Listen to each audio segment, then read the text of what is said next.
जगे जाई ई कान के विषय है, मुख के विषय है कि बढ़िया बोली भगवान के भजन करी ना बबुआ बढ़िया पाई, ई मुख के विषय है।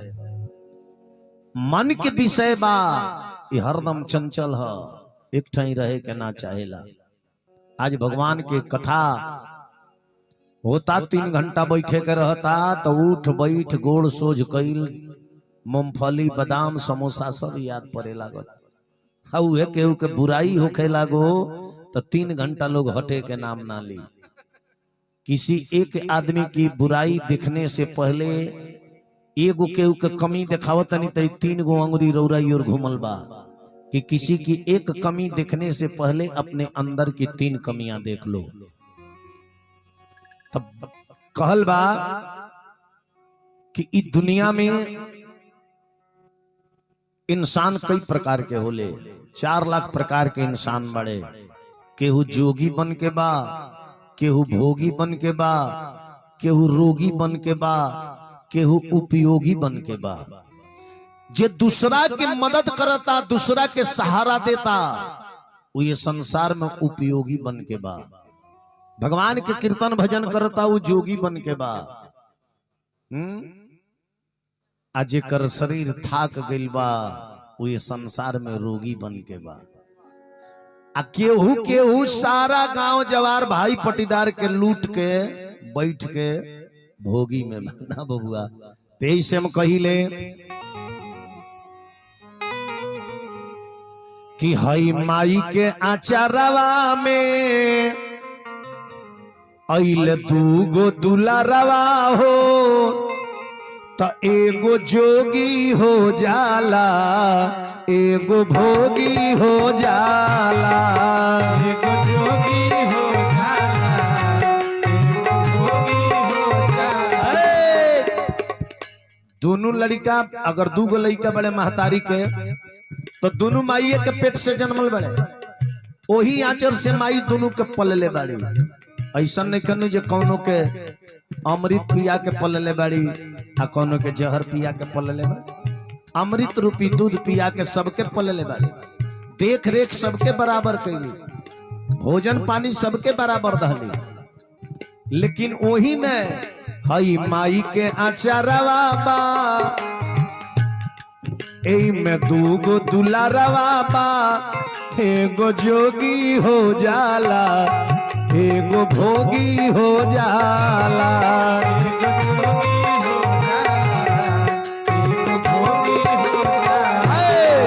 एगो जोगी हो जाला, एगो भोगी हो जाला।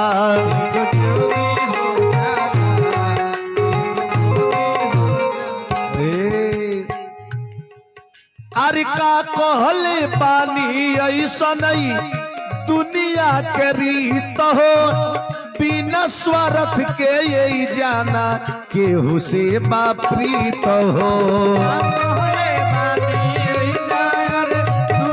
ताली बजत रहा।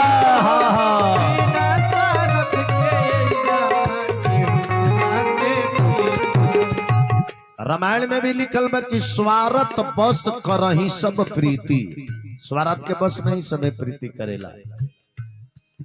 अरे ये दुनिया की गजब बाटे जे रीत हो, बिना स्वार्थ के केहू से केहू के नहीं प्रीत हो।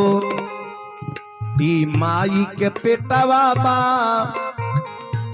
ऐसे 2 गो बेटवा बा, त केहू नामी हो जाला, केहू बदनामी हो जाला। हेलो आए साउथ पर ध्यान दी। ई माई के पेटवा से अरे 2 गो बेटवा बा, कौनो नामी हो जाला, कौनो बदनामी हो जाला।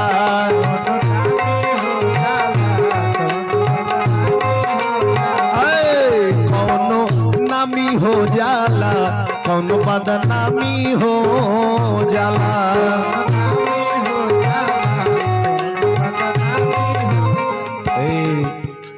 प्रभु जी बनवले बाड़े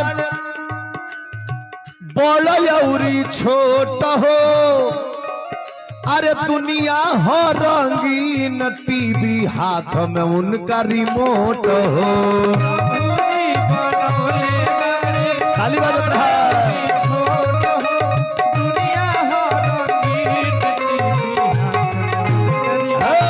ध्यान दे हमारा बात पर बड़ छोट भगवान बनौले बनी अगर ये सब अंगुरिया एक बराबर रही तो वह कुछ उठा पाती ऐसे तो यही से अपना शरीर से ज्ञान मिलना अरे प्रभु जी बनौले बानी बड़ा और छोट हो होई दुनिया हो रंगीन टीवी हाथ में उनका रिमोट हो ध्यान दो बबुआ वह लड़का स्कूल में पढ़े जाता रह जाए वही में कोनो फर्स्ट डिवीजन आ जाता कोनो सेकंड आ जाता कोनो थर्ड आ जाता सबके ज्ञान के प्रतीक्षा बा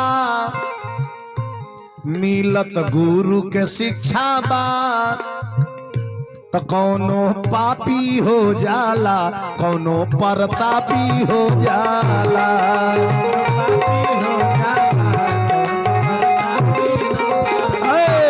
केहू पापी हो जाला केहू परतापी हो जाला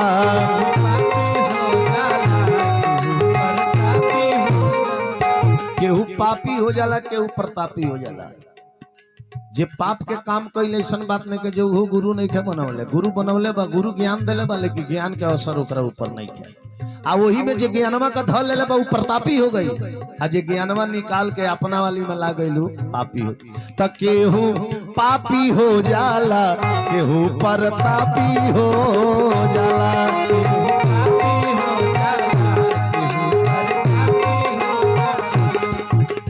हलचल बाबा गावत बाड़े अरे सुंदर भजनवा हो बड़ा भाग से मिलल बाटे मनुष्य के तनवा हो ताली बजा रहा है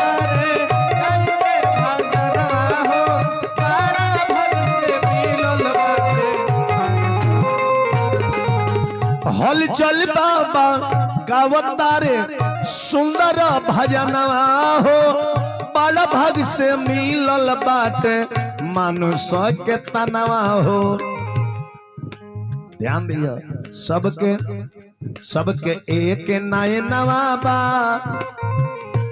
सबके एक बदनवा बा सबकर बदन शीत जल पावक गगन समीरा पंच तत्व सब में बा ऐसा नहीं के जे केहू 5 तत्व से बनल बा केहू 3 तत्व से बनल बा सब केहू में ही 5 तत्व बा लेकिन वही में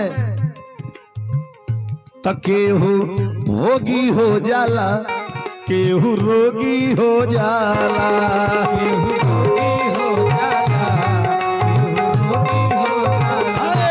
केहू भोगी हो जाला केहू रोगी हो जाला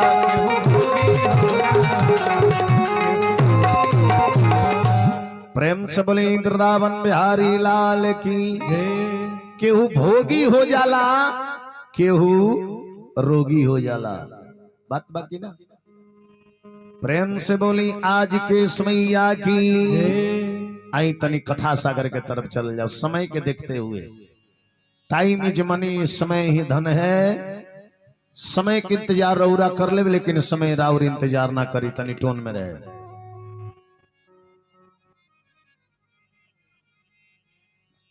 आई कथा सुनाओ तनी अब फरमाइश अइला श्रवण कुमार की कथा सुनावे के तो श्रवण कुमार रहे के पहले इनकर जन्म के कथा सुनी इनकर विवाह भइल तो इनकर परिवार केंगा बर्बाद भइल आगे चल के वो माता पिता के सेवा में केंगा लाग गईले फिर दशरथ जी के बाण से उनकर मृत्यु केंगा हो गई ये कथा सुनाओ तनी तनी ध्यान से सुनी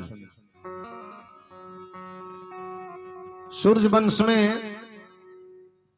एगो राजा रहले जेकर नाम रहे राजा अज यानी कि राम जी के दादा अज के लड़का रघु के लड़का अज के लड़का राजा दशरथ अब इन दशरथ जी के जन्म ना भई रहे। राजा अज के धर्म पत्नी के नाम रहे इंदुमती। का नाम रहे? इंदुमती। इंदुमती। कालिदास जौन काव्य लिखले बड़े रघुवंशम महाकाव्य, वही के एगो किताब है रघुवंशम महाकाव्य कथा सागर, जिसमें सिर्फ रघुवंश के कथा के विस्तार के लिए बा। तो तनी ध्यान से सुनल जाए। वो इंदुमती राजा अज के धर्म पत्नी के नाम रहे। बहुत दिन समय बीत गई, राजा अज के कोनो संतान ना भइले। कुछ समय बीतला के बाद राजा अज के घर में एगो लड़की के जन्म भइल। त लड़की के जन्म भइल त कैसन भइल? लड़की कैसन भइल तनी ध्यान से सुनी। अरे राजा अज के बेटी सुंदर रे बबुनिया है, जीवनिया जग में भार हो गई। भार हो गईल रे भैया, भार हो गईल हो, जीवनिया जग में भार हो गईल। अरे राजा भज के बेटी सुंदर बबुनिया, जीवनिया जग में भार हो गईल।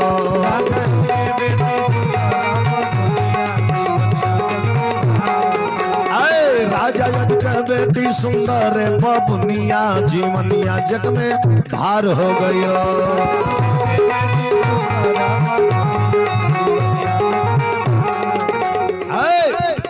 वो लड़की जन्मल, कितना सुंदर जन्मल, ध्यान दे। अरे रूप तेज बायसन जैसे भोरे के किरनिया, रूप तेज बायसन जैसे भोरे के किरनिया। आँख न ठहरे सौरी घर से, अरे भागे धगरिनिया, जीवनिया जग में भार हो गई। अरे प्रभु के कृपा से भैली अनहरिनिया, जीवनिया जग में भार हो गई।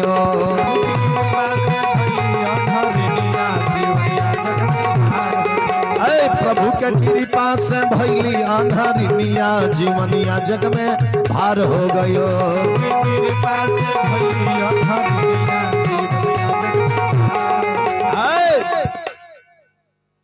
प्रभु की कृपा से बबुनी भइल बड़ी अनहरिनिया। अब बबुनी के जन्मते जन्मते मरी गईली महरनिया, जीवनिया जग में भार हो गई। अरे तो बाबा टुन टुन हलचल गावेले कहनिया, जीवनिया जग में भार हो गई।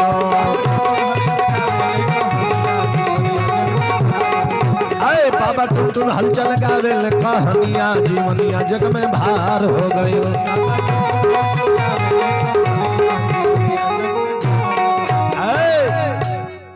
एक तो लड़की जन्मल, दूसरे में दोनों आंख के आन्हर, आ तीसरे में जन्मते ओकर माई मर गई। अगर लड़की के जन्मते माई मर जाओ तो ओकर जिंदगी पहाड़ लगेला। आ वोहू में तो वो लड़की दोनों आंख के आन्हर रहे। राजा बड़ी सुख में भइले।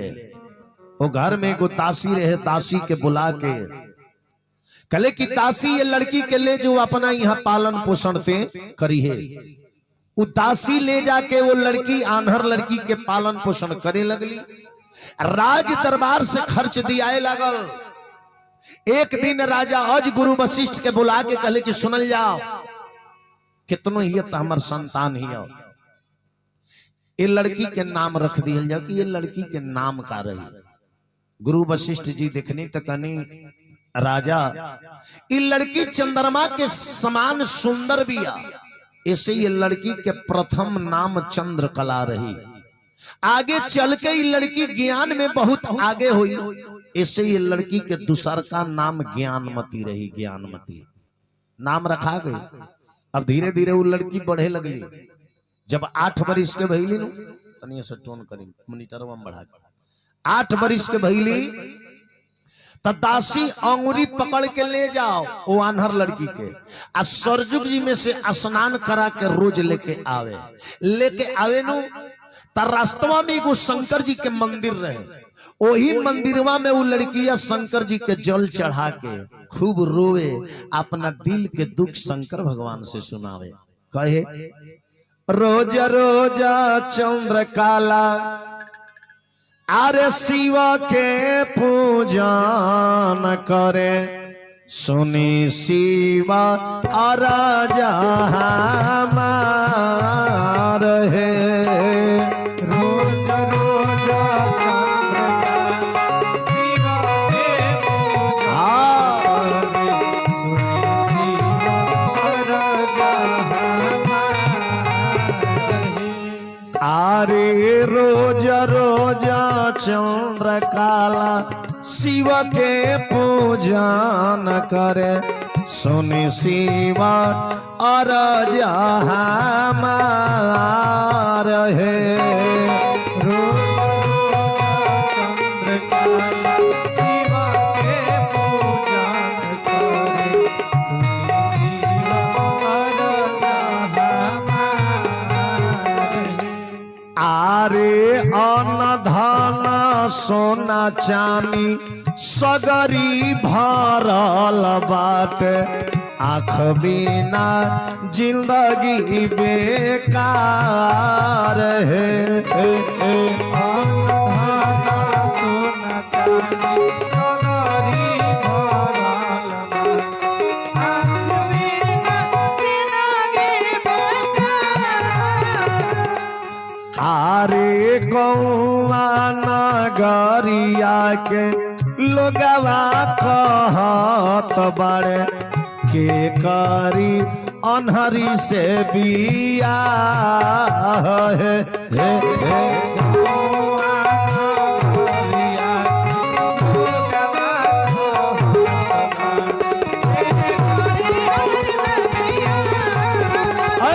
अरे गौआ नगरिया के लोगवा कहत बड़े, के करी अनहरी से बिया है।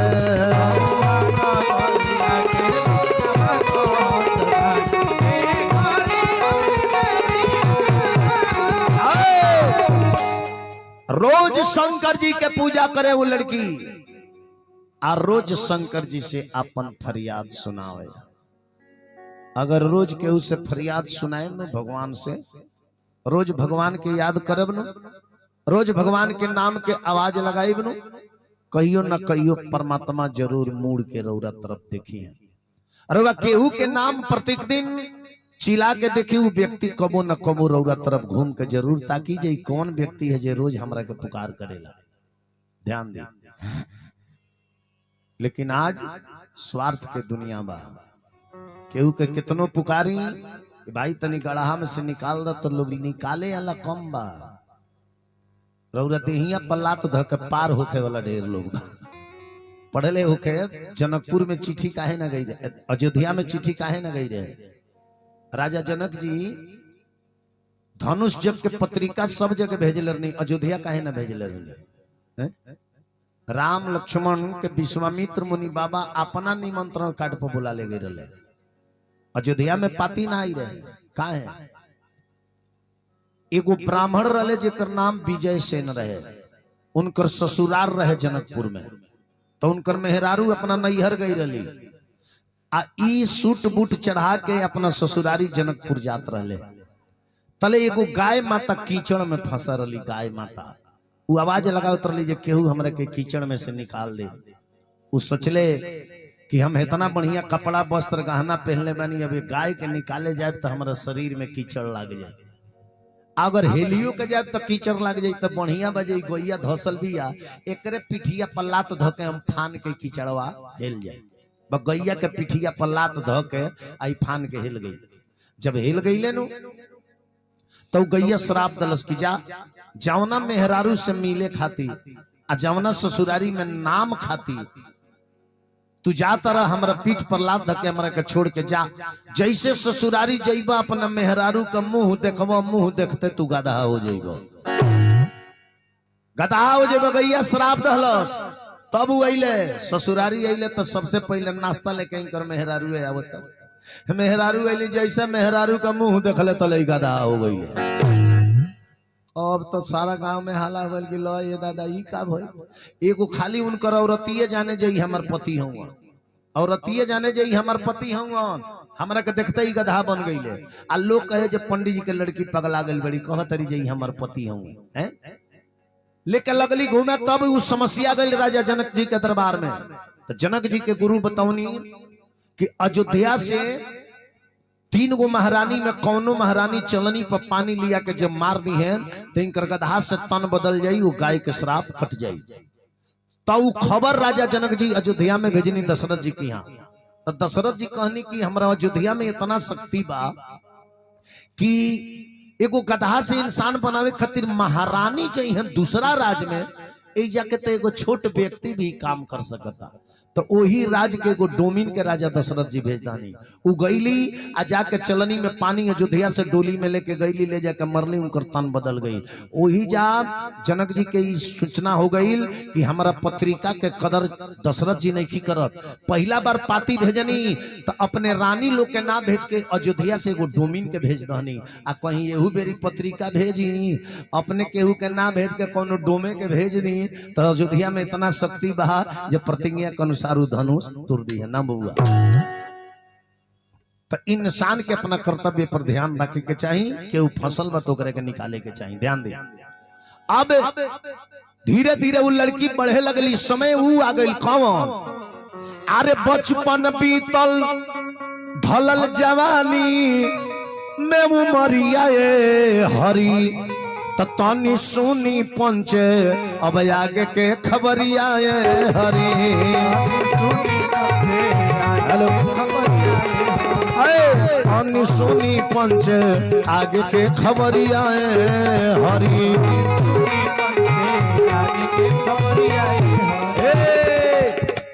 बचपन बीतल ढलल जवानी में उमरिया हरी, तनी सुनी पंचे आगे के खबरिया हरी। अरे दासी संग ही रहली, दासी संग ही रहली धई लयंगुरिया हरी। दासी संग ही रहली धई लयंगुरिया हरी। त एक दिन घूमत रहली, त एक दिन घूमत रहली, अरे गंगा के कगरिया हरी।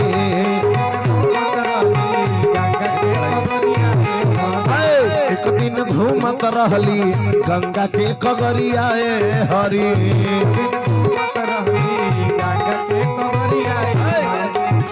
एक दिन गंगा के कगरी घूमत रहली, दासी वो आन्हर लड़की के अंगुरी पकड़ के गंगा के कगरी घुमावत रहली। वो लड़की चंद्रकला आन्हर रहली, लेकिन एगो चीज के बड़ा शौकीन रहली। कौन चीज के? अत सुंदर सुंदर फूल के सुगंध महके के। सुंदर सुंदर फूल दासी तुर के देवी महकस, सुगंध अच्छा लगे तो दासी के कुछ इनाम दे दे, इनाम दे दे। तो देखी दासी लेके घूमत दिया गंगा जी के कगरी। तल एक दिन घटना जानता नहीं का घटल। एगो फूलावा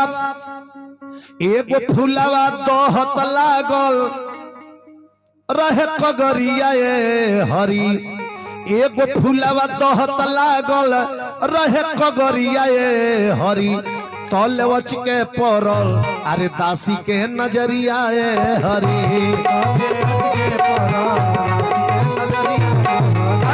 तले वच के पड़ल दासी के नजरिया हरी। दासी देखली कि गंगा जी के कगरी खूब सुंदर एगो फूल है दे दही के लागल बा। अगर ई फूल छान के राजकुमारी के देता नहीं आ राजकुमारी महकी है नो, कहीं एकर सुगंध अच्छा लगी नो, तो हमरा कुछ इनाम मिल जाई। तो दासी जानता नहीं का कहली। दासी छान के दिहली बबुनी के अजुरिया हरी। दासी छान के दहली बबुनी के अजुरिया हरी। तब बबुनी महकत चलली अपना यटरिया हरी।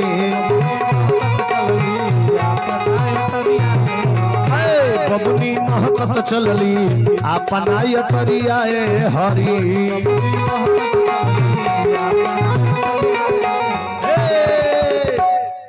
दासी उ फूल छान के दहली आउ आन्हर लड़की उ फूलावा महकत अपना घरे अली नु। ओ फूलवा में देखी खूबी का रहे, ओ फूलवा की महाकला से वो लड़कियां गर्भवती हो गई। ओ फूलवा के महाकला से वो लड़कियां गर्भवती हो गई।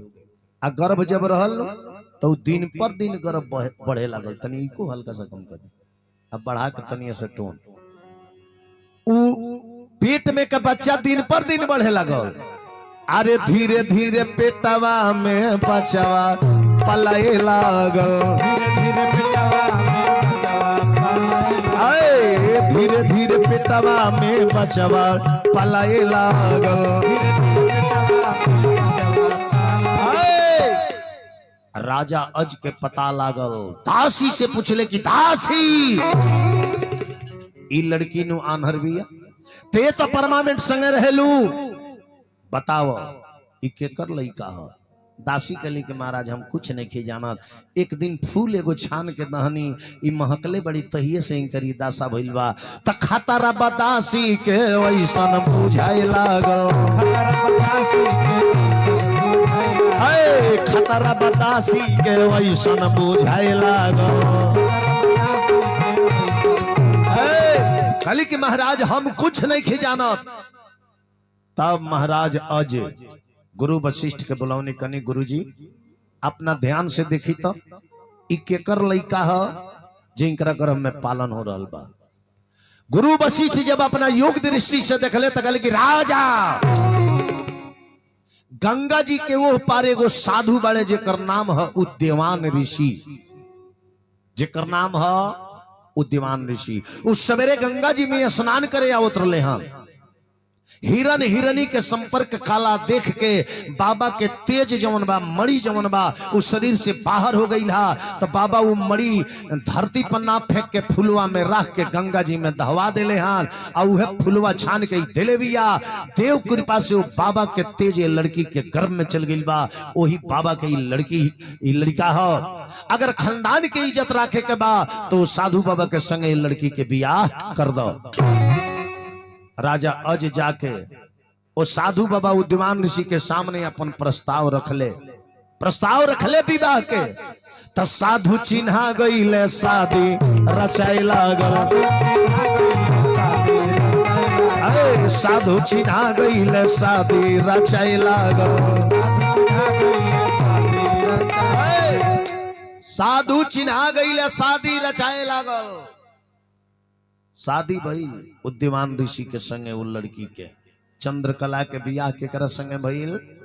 आय उद्यमान ऋषि के संगे। केकरा संगे? आय काकी कहतरी जलपान ऋषि के घर। बेरा हो गइल बा जलपान, ऐसे जलपान याद पड़ता। उद्यमान ऋषि के संगे विवाह भइल। राजा अज दहेज में एगो दासी दहले वो लड़की के सेवा करे खातिर। जब उद्यमान ऋषि विवाह करके अपना कुटिया पर अइले तो उद्यमान ऋषि के गुरु के नाम रहे पराशर ऋषि। उ गईले अपना गुरु के लगे, कहले कि गुरुजी रौरा कृपा से हम विवाह कैनी हा, आप विवाह कैनी हनु तो रौरा कृपा से हमार औरत गर्भवती बाड़ी। वो गर्भ से औलाद होखे अलावा रउआ इतने देख के बता दी, काहे कि हमार दृष्टि गर्भ तक नहीं के पहुंचा। रउआ देख के बताई कि हमारा औरत के गर्भ से लड़का होई कि लड़की होई, बस इतने देख के बता दी। हमारा औरत के गर्भ से लड़का होई कि लड़की होई, इतने देख के बता दी। गुरुजी कहले कि उद्यमान तारा औरत के गर्भ से लड़का होई लड़का, बेटा होई बेटा, लड़का लड़का दुगो हो ले जा। इंद्रजीत के पिताजी के तरफ से बड़ी बड़ी धनराशि है। लड़का जहां लड़का 10 बरिस के भइले से गोली खेल तारे सन, बाबूजी डांटा तो को करू छोटू बटनो खोली तो ओकर नाम हो गई लड़का।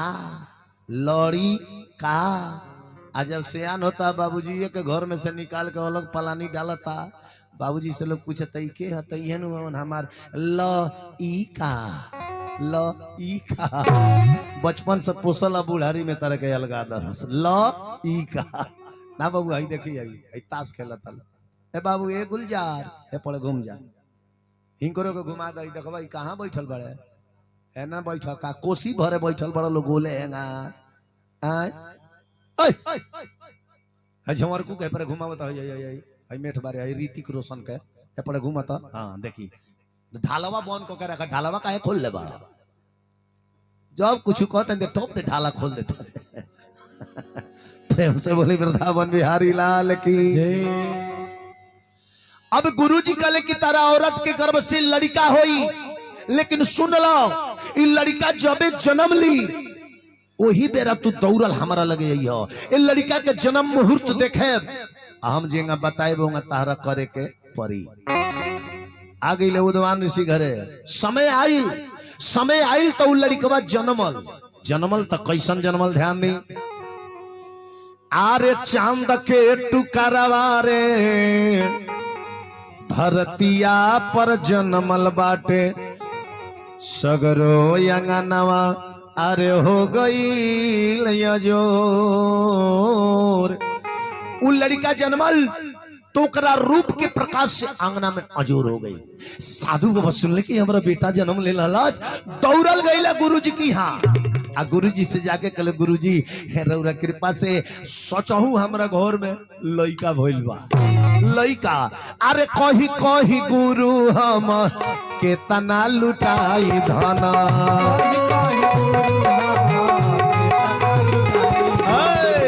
कही कही गुरु हम केतना लुटाई धना।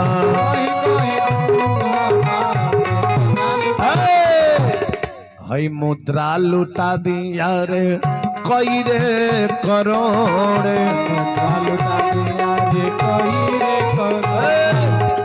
गुरुजी कले की मुद्रा मत लुटाओ तनी हमरा का पतरा देख ले जाओ। जब वो देखले या गुरुजी जब ज्योतिष कैले तो कले की वो दीवान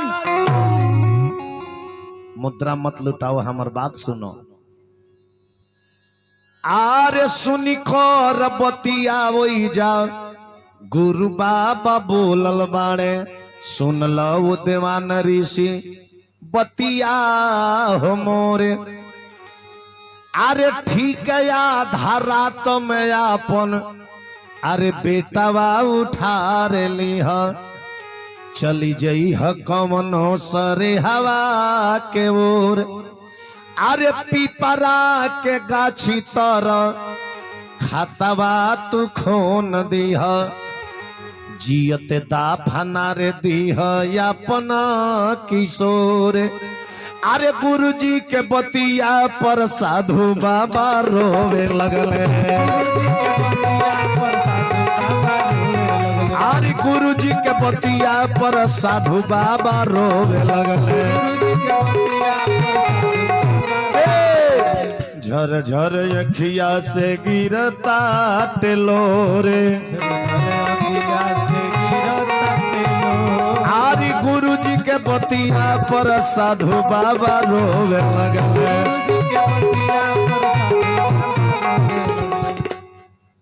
बदरी घेरले बाटे मंच पर कर दी तनी अजोर। लगता अनहरिया हम अमावस्या में बैठल बानी तहे मंच के लाइट के तार तनी दीना जाके जोड़। अरे गुरुजी के बतिया सुन के साधु बाबा रोवे लगले। अरे गुरुजी के बतिया सुन के साधु बाबा रोवे लगले।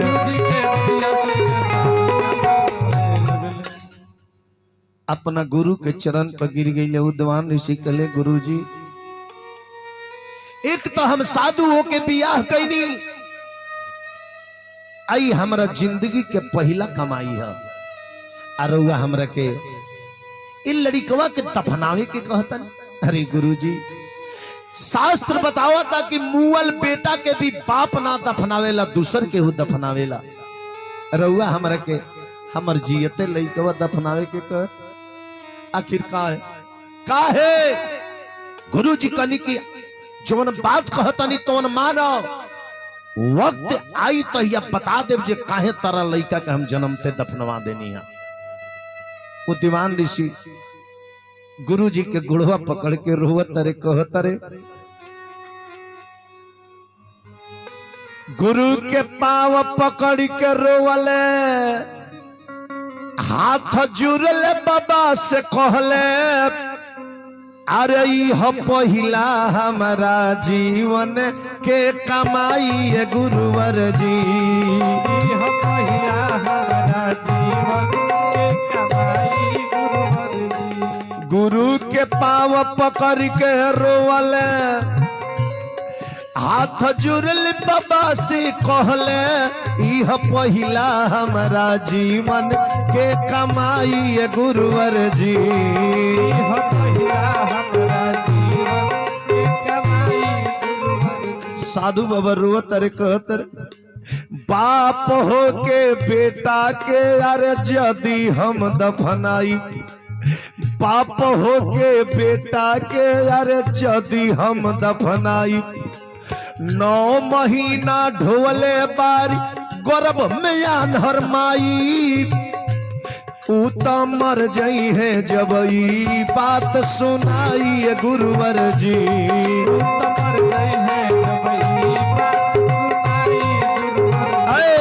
ऊ तो मर जाई है जब ई बात सुनाई गुरुवर जी।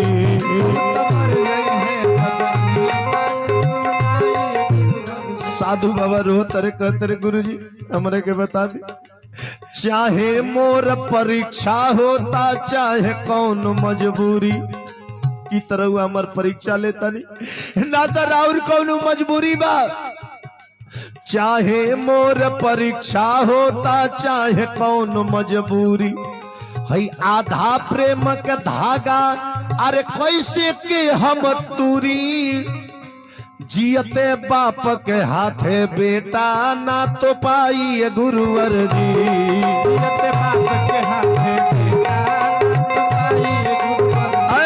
जियते बाप के हाथे बेटा ना तो पाई गुरुवर जी।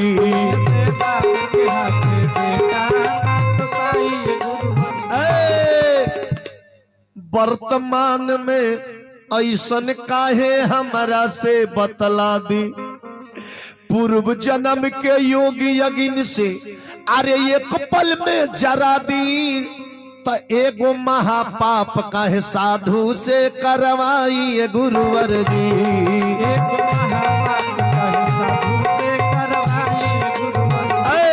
एगो महापाप काहे साधु से करवाई गुरुवर जी।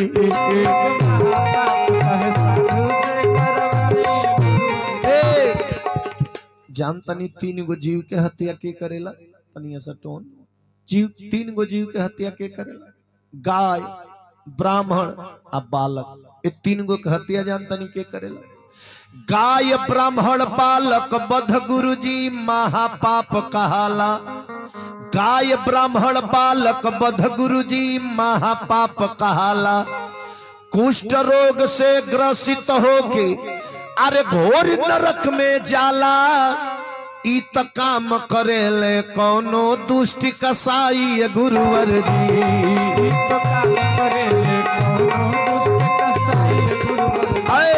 ई त काम करेले कौनो दुष्ट कसाई गुरुवर जी।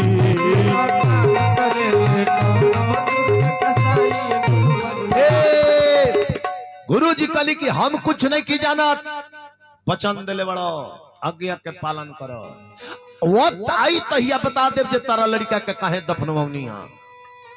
पहले के लोग सत्यवादी रला सत्य बोलत रला गुरु के पिता के माता के आज्ञा के लोग पालन करत रहला। चैया से गुरु पिता माता के आज्ञा पालन कईल धीरे धीरे कम होत गईल तैया से धीरे धीरे संस्कार सभ्यता सब दूसरा तरफ भागत गए। ओबरा के लोग संस्कारी रहे जे गुरु पिता माता के कहला पर जो लड़का चले रास्ता ओकरा के केहू अंगुरी देखावे वाला ना रहे। आज लड़का अपना मन से चलता रह जा, जौने चौराहा पर जाता रह जा वही जो ठोकर तैयार हो जाता। क्यों? क्योंकि माता और पिता अपने पुत्र को सही मार्ग पर ही ले जाना चाहते हैं। अगर माता के हिस्सा में पड़ जाए बेटा का भाग लिखने को, तो माँ इस तरह भाग लिख देगी कि बेटा के जिंदगी में कभी दुख आएगा ही नहीं। गुरु जी का बात मन ले। आइले आधा रात में अपना घर में साधु बाबा आधा रात में आइल बड़े अपना घर में। गुरु जी बतावल है पतिया, अरे मान गईल जी छुअल गुरु जी के गोर ठीक आधी रतिया बाबा अपना घर वहीले जी जैसे आवेला कौनो चोर। अपने घर में साधु बाबा चोर लेखा घुसले। आन्हर महतारी वो लड़का के लेके सुता रहली। धीरे धीरे महतारी के गोदिया में से वो लड़कवा के खींच के लेके चल रहा। कान्हावा कुदारी गोदी में हर बेटा बाट जी झरे झरे गिरता टेलोर। पीपरा के गाछी तर अरे पहुँचल बाड़े जी बाबा ताके ले चारू ओर। जियते ललानावा अरे दफनाई देल जी पान अछत दिहले छोड़। रोवत बाबा अपना घर वहीले जी थर थर कांपताट गोड़। रोवत बाबा अपना घरे अइले। लड़का के दफना दल कौन ज्यादा दफना दल।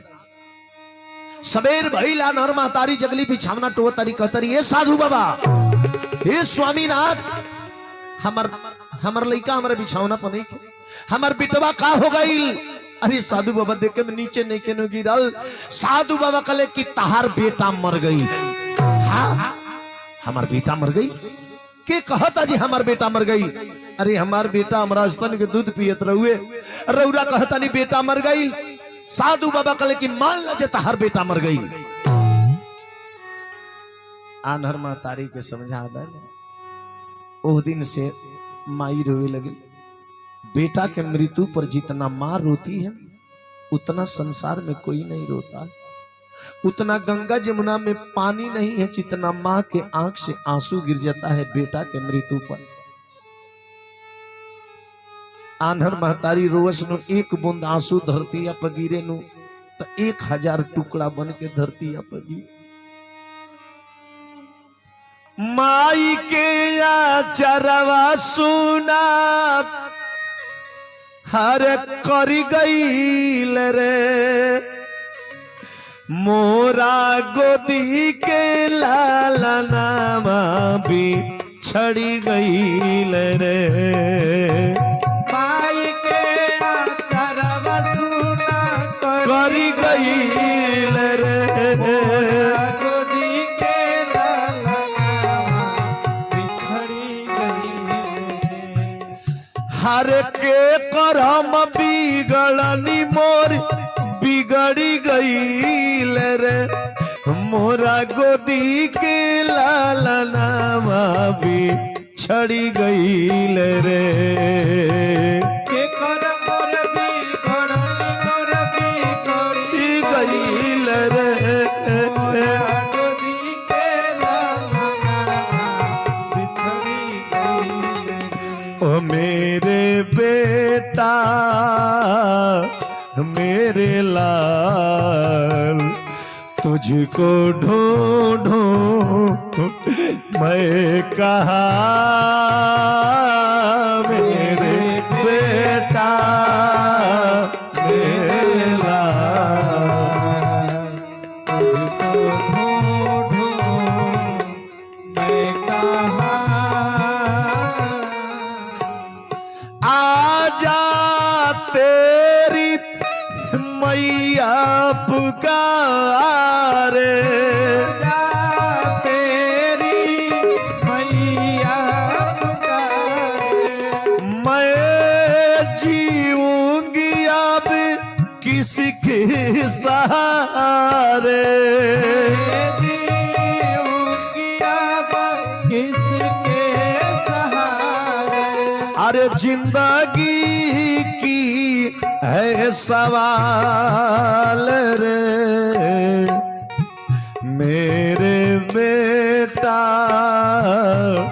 मेरे लाल। तुझको ढूंढूं मैं कहाँ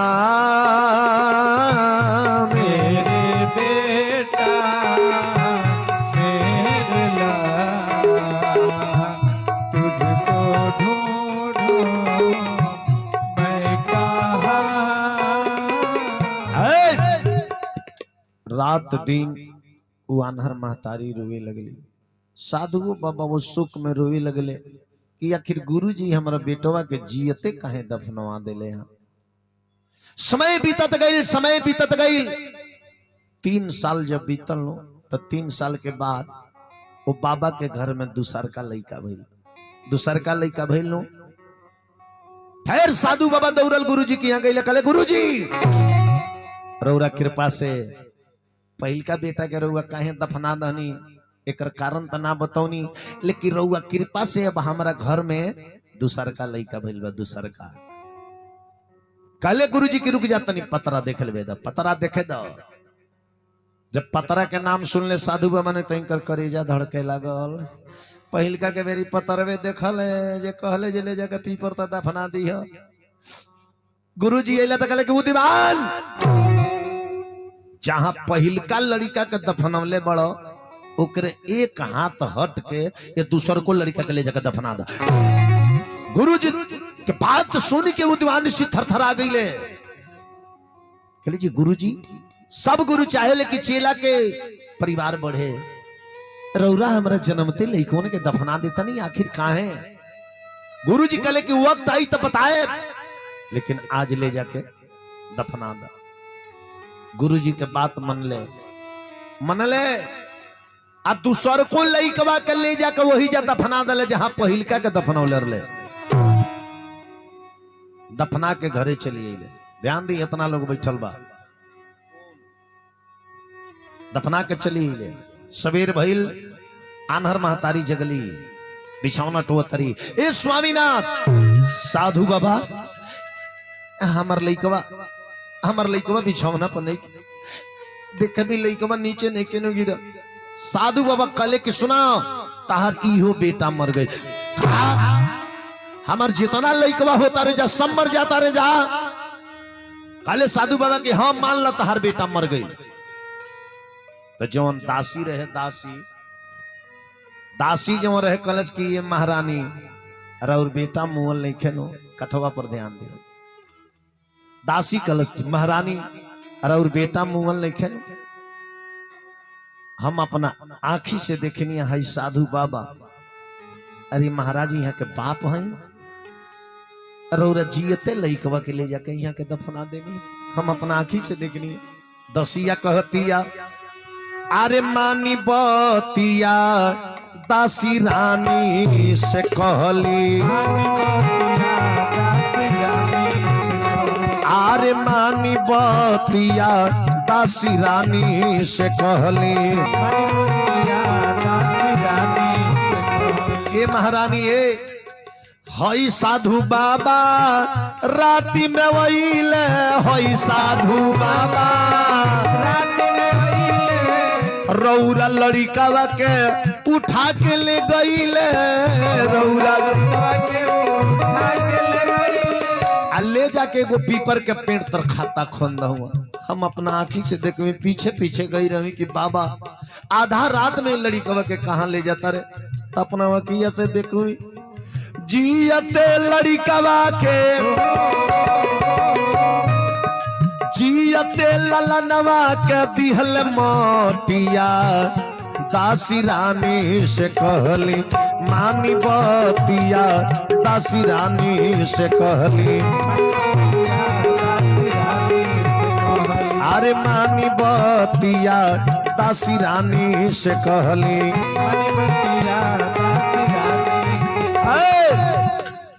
ई बात जब आन्हर महतारी सुनली तो कहली का रौरा साधु है आ ओहू में एगो लड़का के बाप आ साधु ये काम करेला आए वो आन्हर महतारी चंद्रकला साधु बाबा के गुड़वा पर गिर गई और रोवे लगली कहतारी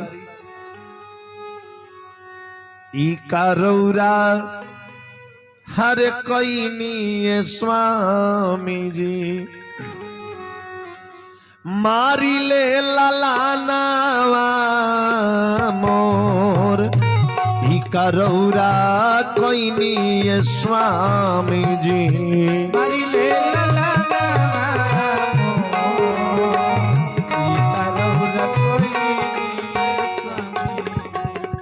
मारी ले ललानावा मोर ई करौरा कैनी स्वामी जी मारी ले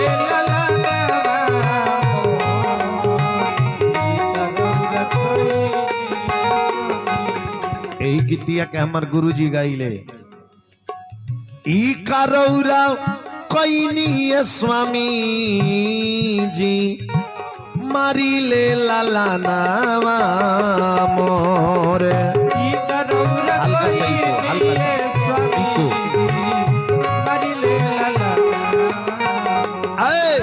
हई सारा लोग साधु समझेला सारा लोग साधु समझेला पानी रौरा के ताना कठोर सारा लोग साधु समझेला पानी रौरा के ताना कठोर सारा लोग साधु रात दिन रानियों रोवे लगली रात दिन साधु बाबा रोवे लगले रोवत रोवत रोवत रोवत साधु बाबा के दोनों आंख बैठ गई साधु बाबा के आंख बैठ गए साधु बाबा आन्हर हो गई आन्हर भइला के 3 साल के बाद वो बाबा के घर में एगो तीसार का लड़का होता तीसार का अब ध्यान से सुनी कथा के असली मोड़े ही जाइल बा अरे बाबा के भइल जब तीसारा ललनवा बेअनवा तनी आगे के सुनी बाबा के भइल जब तीसारा ललनवा बेअनवा तनी आगे के सुनी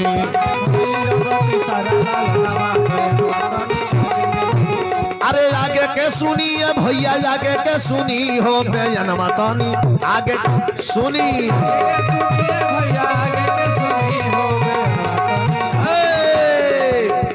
अरे तो सुखल ठटरी में पड़ गईल पारनवा बेअनवा तनी आगे के सुनी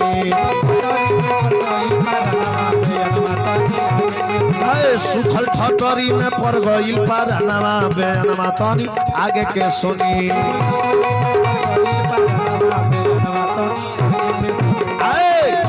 प्रेम से बोली शंकर भगवान की अब तीसारका लड़का के सूचना लेके उद्वान ऋषि गुरु जी की यहाँ ना गईले काहे ना गईले आंख रहबे ना कई किंग जा ना गईले सूचना लेके बाजा बजवावे लगले सोहर गवावे लगले आ तले गुरुजी इनकर गुरुजी अपने मने उद्वान ऋषि के घरे आ गईले उद्वान ऋषि के घरे आ गए कहले उद्वान गुरुजी के आवाज सुन के उद्वान ऋषि के धर धर धर धर करेजा करता इनकरा के खबर दे दी है ये दादा अब तो आइल बड़े पतारवा देखी है ना कहीं जे करो के ले जाके दफना कहले गुरुजी की उद्वान ये तहार असली बेटा है ये असली बेटा है कहले उद्वानी से जो असली बेटा हो एकरा पहले उ दू गो जौन पिपरवा त दफनावल बड़े सन उ असली बेटा ना ले जा। गुरुजी कहले कि नहीं खे विश्वास नो विश्वास नहीं खे आधा राती कान हो जा जई हो जहां लइकवन के दफनावले बड़ा तारा पता चल जाइए उ तार बेटा रो ले सकीना। आधा राती खंदासी लेके गइल साधु बाबा जब बैठल बड़े मटिया के अंदरवा दोनों लइकवा बतियाव तरसन एगो कहते यार बुढ़वा बड़ी होशियार बा चनचनाता बुढ़वा बड़ी होशियार बा जन्मते लिया के दफना दहले। हम तो सोचले रहनी है कि 5 बरिस के हो जाती अब बाबा के खूब लाड़ प्यार लग जाइत नु बधीरे से छोड़ के जमराज के यहाँ चल देती। उद्वान ऋषि कहले कि गुरुजी ठीक है कहले हैं नहीं दादा एगो जन्मते बेटा होके मर जाला ओकर राग दूसर होला एगो 5 बरिस के बेटा होके मरेला न ओकर दुख एगो अलग होला। विचार कर एगो कहते 5 बरिस पर नमुअती हम त सियान हो जाती बियाह करे जाती जब कोहबर में जाती तले वही जा छोड़ के जमराज के यहाँ चल देती। दीवान ऋषि कहले कि गुरुजी ठीक कहले बड़े ई बियाह करे जाई तो ने कोहबर में मुईत एने समधी रूप में दुआर पर हम मुअती बापे बेटा के बरम भोजे के तारीख पर पड़। विचार कर लवट के अइले गुरुजी के प्रणाम कइले ओ तीसरका लइका के नाम गुरुजी धइले बनी। ओ तीसरका लइका के नाम का धराई गुरुजी जब देखले बानी अरे पतरा की उघारी आवो लइका के नाम धैनी अरे भैया श्रवण कुमार। माता पिता के जे सेवा कइल जाने जग संसार हलचल बाबा गावतार घरवा परे बिहार। तनी पैरवा बिटोर के कथवा में सबे बैठो कथा मंच के तरफ पैर ना पसारल जाला। हाँ प्रेम से बोले शंकर भगवान की जय। राजा के घर ध्यान दे बबुआ अब बाबा के घरे सोहर मंगल होके लागल सोहर मंगल माता पिता के भक्त श्रवण कुमार के जन्म भइल बा तही जे सोहर गावतल माई बहिन लोग अरे साधु बाबा के पूरल आराम नवा जब आइल चौथा अरे पनवा जब आइल चौथा अरे पनवा नुहे लालना घरवा में जन्मल बालनावा आंगनवा सोहर होला नुहे लालना। ताली बजाए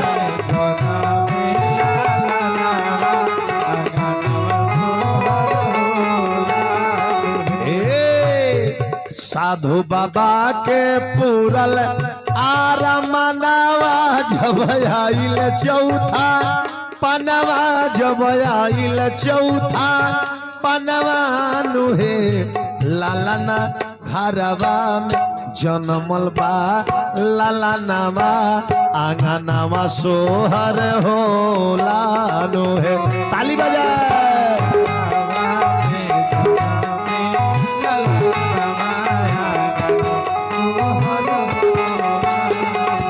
ए बबुआ विप्र लोग करेला साधु बाबा ब्राह्मण लोग को बोला के भोजन करा होता रहे।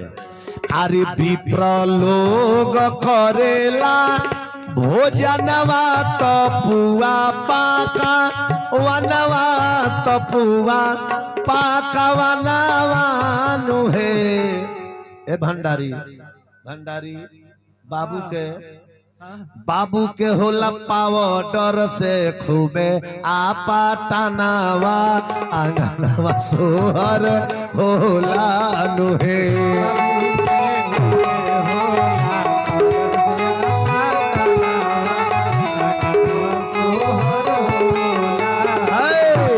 बाबू के रोज होला तेल आपा टनावा आंगनवा सोहर होला नुहे।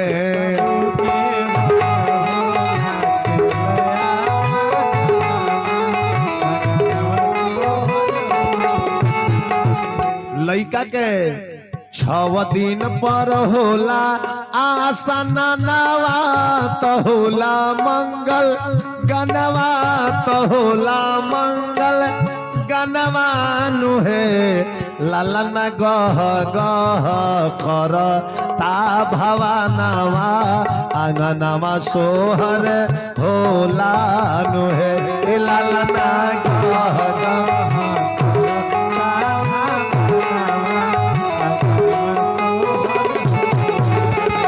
ललना गह गह कर ला भवानवा आंगनवा सोहर होलानु है।